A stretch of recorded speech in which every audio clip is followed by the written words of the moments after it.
Social class and social stratification assignment. This video was edited and illustrated by Vantisha Stocker.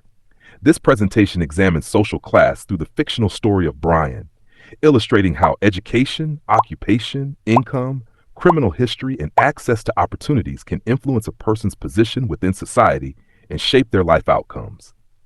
This is Brian. He's a 42-year-old man from Little Rock, Arkansas, and he's homeless. Brian grew up in a working-class, single-parent household where his mother worked tirelessly to support her two sons.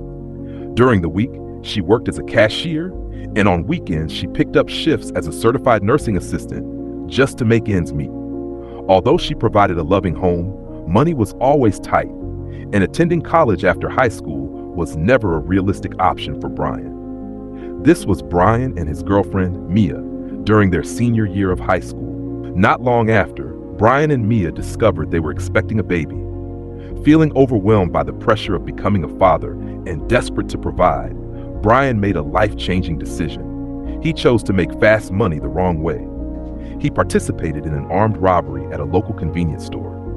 During the robbery, someone was seriously injured, and Brian was sentenced to 10 years in prison. His mother visited whenever she could, but the prison was hours away, making those visits difficult and expensive.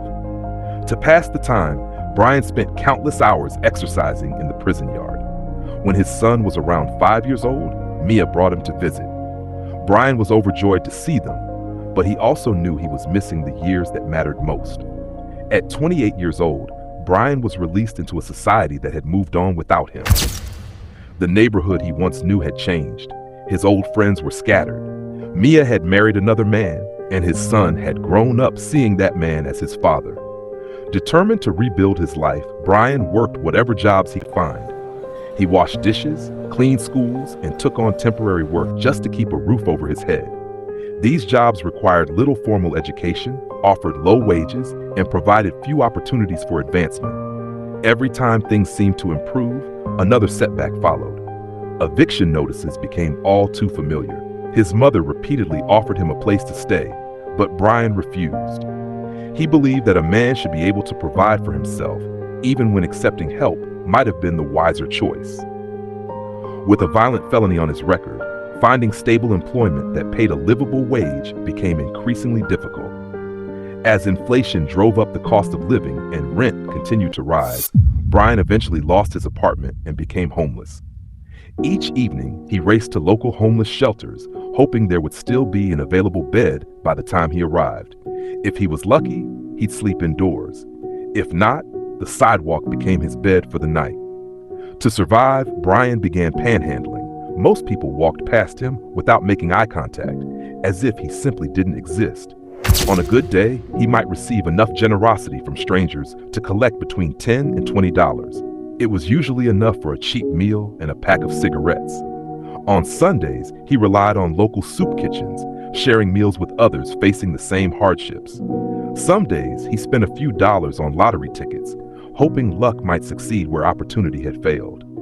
Each morning, he washed up in gas station restrooms, trying to look presentable enough to face another day. Then he repeated the cycle over and over again. Brian's story demonstrates several key concepts of social stratification. His limited education restricted his career opportunities. His occupation placed him in low-paying jobs with little economic mobility.